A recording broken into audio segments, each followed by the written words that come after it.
As I've mentioned before in recent videos, given where we are in the current state of this Bulls team, even despite the incredible and finally exciting game that we had from last night, the Bulls are still off to one of their worst starts since the Fred Hoiberg era of Bulls basketball. We know the season is already over, or I should say this current iteration of the Bulls roster and the core is already over. You might say it's too early, we just hit December, but there is no way the Bulls are coming out of that kind of hole to start the season. There's just no way.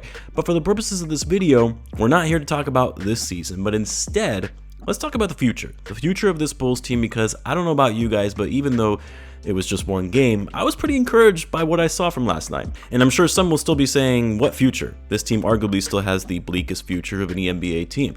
And while I don't deny that the Bulls' future is not great, in fact, it's still pretty bad, but when I hear people talking about how the Bulls have the bleakest future in the NBA, how there is no hope for them whatsoever, well, I'm here to try to provide a little perspective and even some optimism around the Bulls' future, especially because we've all just been so negative recently. So let's talk about it a little bit further. But first, we've got to talk about the sponsor of today's video, Underdog Fantasy, our sponsor for the entire NBA season. I love this platform, and I've also loved sharing my picks with those who have already joined. My personal favorite that I use on the app is NBA Pick'ems. You can pick higher or lower on most player stats and win money based on the ones you get right. Now, I'm recording this shortly before the Bulls tip off against the Milwaukee Bucks, so by the time you're watching this, you already know the results. But for the game, I'm going to say Giannis scores more than 31 because he always dominates the Bulls. Dame, I'm going to say lower on points, rebounds, and assists. DeMar, I'm going to say higher on points because something tells me Zach is actually going to miss this game. And then Vucevic under because he's just really been struggling lately and has also been checked out. And so with the pick'ems, you pick higher or lower and you can win up to 20 times your money in a single night if you do 5 pick'ems and you get them all right. And guys, they're offering viewers of this channel an exclusive offer. If you use the code BULLSCENTRAL, you'll get your first deposit doubled up to $100. Who doesn't want free money? It's really that easy. It's also a great way to support the channel as well. I'll leave a link to the site and the code in the description if you're interested, and let me know what picks you guys make. Now, when it comes to assessing a team's future, I think there are 3 important factors to consider: the current assets, meaning the players that they currently have available on the roster, as well as their draft capital, their current salary and money they have on their books toward their cap and luxury tax, and then finally, the trade value based on the current market for their assets. And if you look at the Bulls roster as well as their payroll overall for the next few seasons, yeah, it's not good.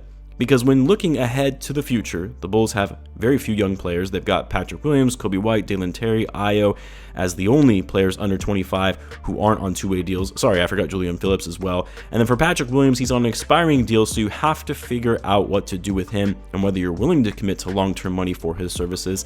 And unlike some of these other teams who are actually worse than the Bulls, teams like the Pistons, the Spurs, the Blazers, they all have young studs that most view to be future All-Stars. Guys like Wemby, Cade Cunningham, Asur Thompson, Scoot Henderson, Shaedon Sharpe. Yeah, the Bulls' young players are decent, but they don't project to be all-star potential level players. So one of the biggest factors of the Bulls' bleak future is their lack of young talent. And then also the long-term committed contracts they have for Zach Lavine, Nikola Vucevic, dead money for Lonzo Ball, and then the expiring contract for DeMar DeRozan and whether to extend him long-term. And look, normally a roster like this, money like this on the books, and more veterans than young players isn't necessarily a bad thing if you're actually winning, if you're actually contending for a title.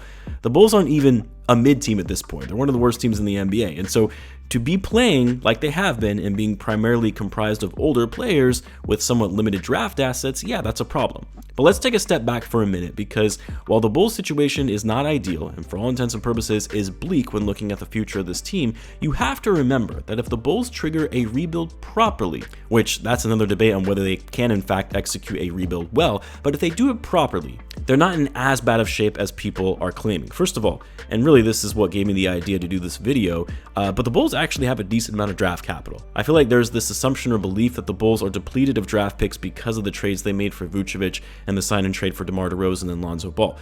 The 2 first-round picks that they traded for Vooch have already been conveyed. They already paid those out to the Magic. The first-round pick they traded for DeMar to the Spurs is 1 first-round pick in 2025, top 10 protected, and that has subsequent protections thereafter. And then Lonzo Ball, that sign and trade only cost them a second-round pick to the Pelicans, and a second-round pick that they had to forfeit because of tampering. But from this point forward, the Bulls have all of their first-round picks with the exception of the Spurs pick in 2025, again, top 10 protected. And they have the Blazers' first-round pick, which is lottery protected until 28, I believe, at which point it then becomes a second-rounder. And yes, the Bulls don't have any second-round picks for the next 3 years, which isn't ideal, but they're second-round picks. It's so few and far between to hit on those selections. Hell, it's even few and far between to hit on first-round picks if they're not in the lottery. So anyway, this notion that the Bulls don't have draft picks to work with is just simply untrue. Sure, it would be nice to have a treasure trove of picks like the Oklahoma City Thunder do, that they've traded for over the years, but it's not like the Bulls are the Lakers, the Clippers, the Timberwolves, even the Hawks, who have traded away most, if not all, of their available picks for the foreseeable future. The other thing I hear people talking about as well is picks or no picks, this front office can't draft, which I get the criticism, and yeah, so far the return on some of their picks haven't been great. But keep in mind, they just took over this job, and the selections they've made so far while in this role, all those players haven't even entered their primes yet. It's too early to say this front office sucks at drafting.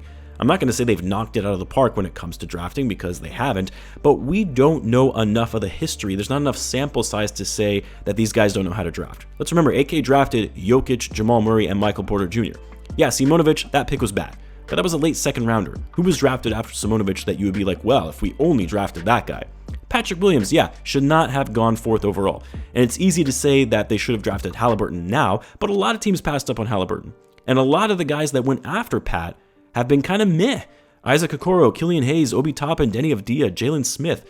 And then Dalen Terry, yeah, bad pick.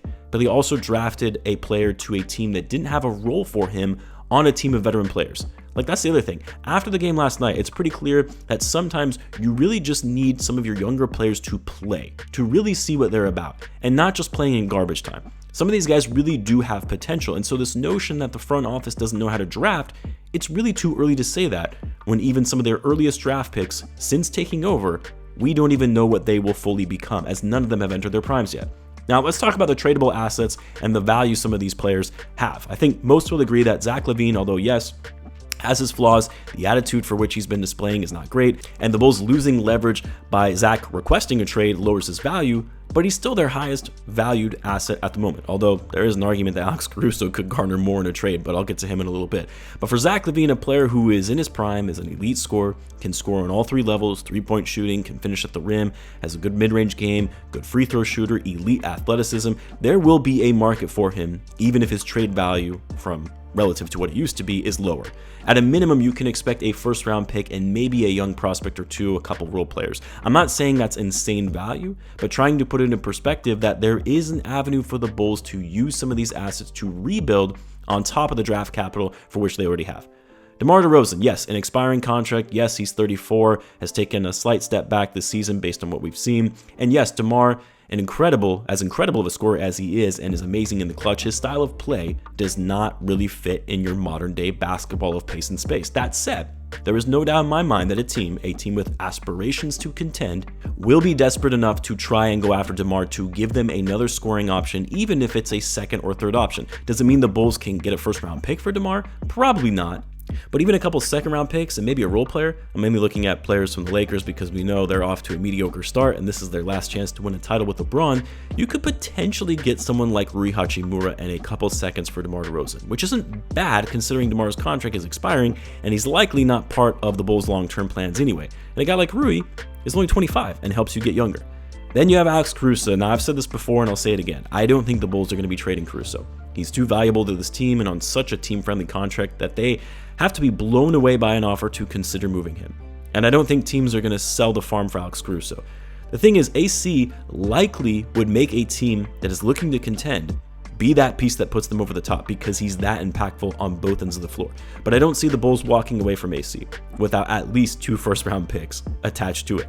And I can't see any team doing that. I could be wrong, and if the Bulls are able to get multiple first-round picks for Caruso, yeah, you have to do it. And this is coming from one of the biggest Caruso fans and someone who doesn't want to see Caruso go, even if the Bulls go the rebuilding route. Now, as it relates to Vucevic and his trade value, it's really tough to say because Vuce has taken a step back. He struggled on offense, but then you see what he can do when guys like Zach and DeMar aren't in the lineup and the offense is run through him more and he's able to do multiple things between scoring and facilitating. And so then you have to think, maybe there is a contending team in need of a starting center that might give up a role player or two, maybe a younger prospect and a second round pick for him. A team like the Lakers or the Warriors who could use a big like him. The biggest thing holding Vucevic's value back is his contract, with 3 years fully guaranteed at near $20 million for a player who is 33. And then you look at the rest of the roster as it relates to some of the older players who maybe wouldn't fit best in terms of a rebuild or the long-term future. Drummond, Torrey Craig, Javon Carter. I feel like the Bulls could get more value than people think for Drummond because he's actually a very underrated backup 5 who will always give effort when it comes to crashing the boards, giving second chance opportunities, and he's on a minimum deal, an expiring contract too. I think even if you can get a second round pick for him, that would be incredible. Might be wishful thinking on my part, but not completely unreasonable for a team looking for some bench depth. And then Carter and Craig, I don't see the Bulls moving Carter because he's younger and is valuable from a shooting and defensive perspective, but either way, for both of those guys, cheap contracts, savvy, hardworking veterans, you're not going to get a ton for them. But it's not like they're dead money either. That would be impossible to move. Anyway, my point in all of this is, yes, the Bulls' future is not great. They're not in a good situation, but when I hear that they have the bleakest future in the NBA, I think that's a very short-sighted view of the situation when you consider the draft assets they have available to them and the tradable assets that can enable them to get younger and rebuild. But I would love to hear your guys' perspective. Let me know in the comments. As always, be sure to subscribe, and I'll see you in the next one.